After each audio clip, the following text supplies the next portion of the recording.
श्री चंद्रशेखर आजाद।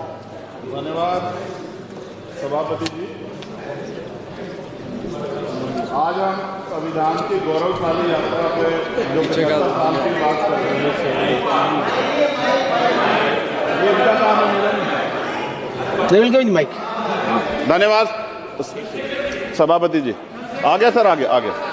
आज हम संविधान की गौरवशाली यात्रा पे बात करने के लिए चर्चा कर रहे हैं। कल से ये चर्चा चल रही है सर। मैंने बहुत सारे दोनों पक्ष के और जितने भी हमारे मेंबर हैं सुना सर, उनको बड़े बड़े नेता हैं सर। इसके भाग 1 में लिखा हुआ है India that is Bharat, Hindustan नहीं लिखा हुआ है सर। लेकिन सारे नेता संविधान पे चर्चा कर रहे हैं, लेकिन हिंदुस्तान ही कहेंगे, भारत कहने की हिम्मत नहीं जुटा पा रहे हैं। ये बड़ा सवाल है सर कि क्या संविधान के हिसाब से बात रखी जा रही है। मैं धन्यवाद दूंगा फूले साहू बाबा साहब अम्बेडकर को और मेरे नेता मान्यवर साहब श्री काशीराम को। 25 नवंबर 1949 को संविधान को सौंपते हुए डॉक्टर बाबा साहब अम्बेडकर ने कहा था कि 26 जनवरी 1950 को हम विरोधाभास भरे जीवन में प्रवेश करने जा रहे हैं। राजनीतिक जीवन में तो हमारे पास समानता होगी, लेकिन सामाजिक और आर्थिक जीवन में असमानता होगी। क्या ये चुनौती आज 75 साल बाद दूर हुई है? भारत ने 26 जनवरी 1950 को संविधान लागू होने के साथ खुद को एक संप्रभु लोकतांत्रिक और गणतांत्रिक राज्य होने का ऐलान किया। लेकिन सर उस समय संविधान की स्थिति ये थी कि जैसे गांव का कोई आदमी, मैं 50 की बात कर रहा हूं, वो 50 साल पहले शहर में आ जाता और बड़े लोगों की महफिल में चला जाता, उस जहां वो खाना खा रहे हो, और वो टेबल पे नैपकिन को खा के जो है कि कहता कि ये तो फीका, क्योंकि वो जानता नहीं था, वो समझता नहीं था संविधान को, संविधान है क्या। संविधान उसके लिए महज दस्तावेज था। ये जिम्मेदारी थी राजनीतिक दलों पे कि वो संविधान को व्यवहार में लेके आते। और इसके इतने सारे आर्टिकल हैं, अगर इनको व्यवहार में लाया जाता तो मुझे लगता कि आज देश बहुत बदल गया होता। बाबा साहब ने कहा था कि लोकतंत्र भारतीय भूमि का केवल ऊपरी पोशाक है, उनके अनुसार यहाँ की संस्कृति अनिवार्य तौर पर लोकतांत्रिक है।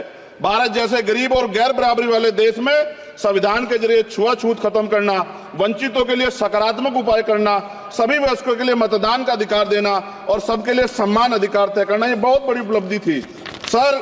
ये संविधान है कि आप वहां बैठे हैं और मैं यहाँ खड़ा होकर अपनी बात रख रहा हूं, और इस देश में आदिवासी महिला के तौर पे जो है राष्ट्रपति बनी है, और प्राइम मिनिस्टर तो नहीं बना, लेकिन शेड्यूल कास्ट के बड़े नेताओं को भी जो है राष्ट्रपति बनने का मौका मिला। इस संविधान की देन, अगर वोट हम पे नहीं होता तो शायद अमीर और जो राजा महाराजा खुद को मानते हैं हमारी गलियों तक नहीं आ पाते, हमारे हाल नहीं जान पाते।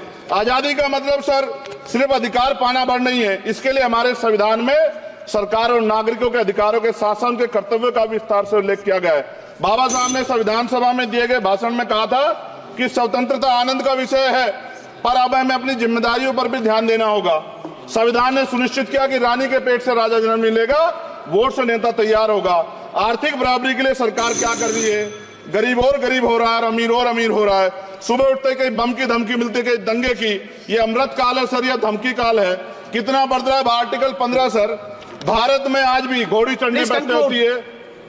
सर क्या दलितों को यहाँ भी बोलने का सर, अगर सबको 4 मिनट दे दो मुझे दे दो। ये भेदभाव नहीं चलेगा दलितों के साथ। Time is 4 minute, don't waste. भाई सर आप चेक करो, अगर सबको 4 मिनट दिए तो आप मना करो, मैं बंद कर देता हूँ इसको। क्या दलितों को सबसे आखिरी में नंबर मिलेगा और बोलने का मौका मिलेगा? क्या मजाक कर रहे हैं सर आप? नो ये all independent people are having only 4 minutes. You take sir, independent में अपनी पार्टी का मेंबर हूँ सर, और जीत के आया हूँ सर, किसी की दया में नहीं आया। Take 1 minute and finish sir. कल भी बोले तो एक मिनट पार्टी के लोग, आप मौका दो सर।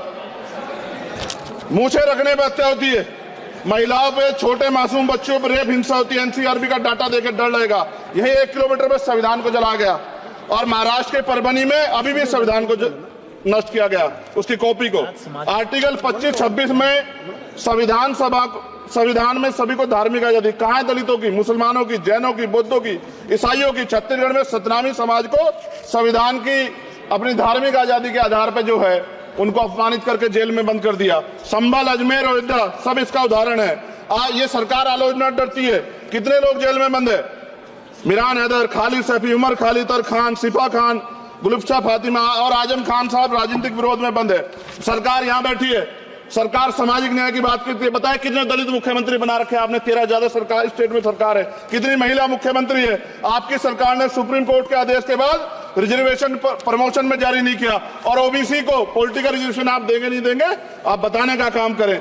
मैं 75 साल की गौरव यात्रा में हम एक सभ्य समाज नहीं बना पाए, इसलिए जाति आधार पर SC ST OBC के बच्चों को प्राइमरी स्कूल से लेकर उच्च संस्थानों में भेदभाव किया जाता है। सरकार निरंकुश हो गई, कोई बुलडोजर से कार्रवाई करता है। कल मंत्री जी ने कहा हमने राष्ट्रीय पिछड़ा वर्ग आयोग बनाया, 69 शिक्षक भर्ती में उसकी सिफारिशों को नहीं माना। EWS के जरिए आपने संविधान पे आरक्षण के प्रावधान पे हमला किया। 1 मिनट में खत्म कर रहा हूं सर। संविधान सर, न्यायपालिका में आर्टिकल 124 ये कहता है सर, ये अधिकार जो है, Sanjay sir ji please conclude sir 1 minute में प्लीज संविधान में न्यायाधीशों की नियुक्ति का अधिकार राष्ट्रपति के द्वारा होना चाहिए, अभी तक नहीं हो रही है। All India judicial service commission कब बनेगा? क्या चंद परिवार ही सर जज बन सकते हैं? और आज हम सर, मैं सरकार से सवाल पूछना चाहता हूं सर, सेवाओं में SC ST OBC वर्ग का कितना प्रतिनिधित्व है? भारत सरकार के मंत्रालयों के अधीन PSU में, बैंकों, बीमा कंपनियों में और स्वस्थायी संस्थानों में आउटसोर्स तथा कॉन्ट्रैक्ट पर वर्तमान कार्यरत कर्मचारी कुल कितनी संख्या है? आउटसोर्स और कॉन्ट्रैक्ट में कार्यबल SC ST OBC कितना प्रतिशत है? निजी क्षेत्रों में कार्यरत कर्मचारी उनके SC ST OBC की वर्ग लाभ। सर खत्म कर, लास्ट पॉइंट सर। सर मैं फिर स्पष्ट तौर पर कह रहा हूं सर, यहां बैठे SC और OBC के मेंबर से कह रहा हूं सर, उनको सामाजिक जिम्मेदारी का ध्यान भी रखना चाहिए। पार्टी के प्रति वफादारी के साथ साथ अपने वर्गों के प्रति ईमानदारी भी रखनी चाहिए। ईमानदारी नहीं होगी तो उन वर्गों का भला नहीं हो सकता, और हमें बहुत सरकारों से उम्मीद नहीं है। बहुत बहुत धन्यवाद सर। Thank you.